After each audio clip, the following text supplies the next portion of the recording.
Hello dear students, MG യൂണിവേഴ്സിറ്റിയിൽ ഈ വർഷത്തെ ഡിഗ്രിക്ക് അഡ്മിഷൻ ലഭിക്കുന്നവർ അഡ്മിഷൻ സമയത്ത് എന്തൊക്കെ ഡോക്യുമെൻറ്റ്സ് ആണ് ഹാജരാക്കേണ്ടത് എന്നുള്ളതാണ് ഇന്നത്തെ വീഡിയോ. 1. Allotment memo. ഏജ് തെളിയിക്കുന്ന പ്രൂഫ്, അതിനായിട്ട് SSLC സർട്ടിഫിക്കറ്റ് ഹാജരാക്കിയാൽ മതിയാവും. +2 പഠിച്ച സ്കൂളിൽ നിന്നുള്ള TC, CC. +2ൻ്റെ മാർക്ക് ലിസ്റ്റ്.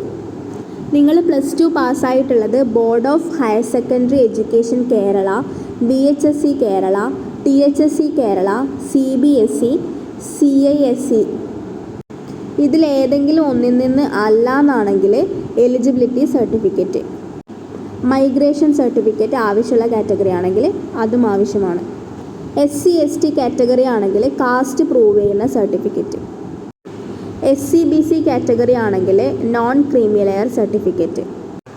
എന്തെങ്കിലും വെയിറ്റേജ് മാർക്ക് അല്ലെങ്കിൽ ബോണസ് പോയിൻ്റ് ലഭിക്കാനുണ്ടെങ്കിൽ അത് പ്രൂവ് ചെയ്യുന്ന സർട്ടിഫിക്കറ്റ്. യൂണിവേഴ്സിറ്റിയിൽ മാൻഡേറ്ററി ഫീ അടച്ചതിൻ്റെ റെസീപ്റ്റ്.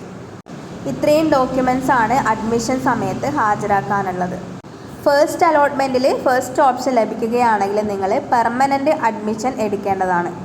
പെർമനൻ്റ് അഡ്മിഷൻ എടുക്കുന്നതിനായിട്ട് നിങ്ങൾ ട്യൂഷൻ ഫീ അതത് കോളേജിൽ അടയ്ക്കേണ്ടതാണ്. നിങ്ങൾ ടെമ്പററി അഡ്മിഷനാണ് എടുക്കുന്നതെങ്കിൽ അഡ്മിഷൻ എടുക്കുന്ന കോളേജിൽ ഫീസ് ഒന്നും അടയ്ക്കേണ്ട ആവശ്യമില്ല.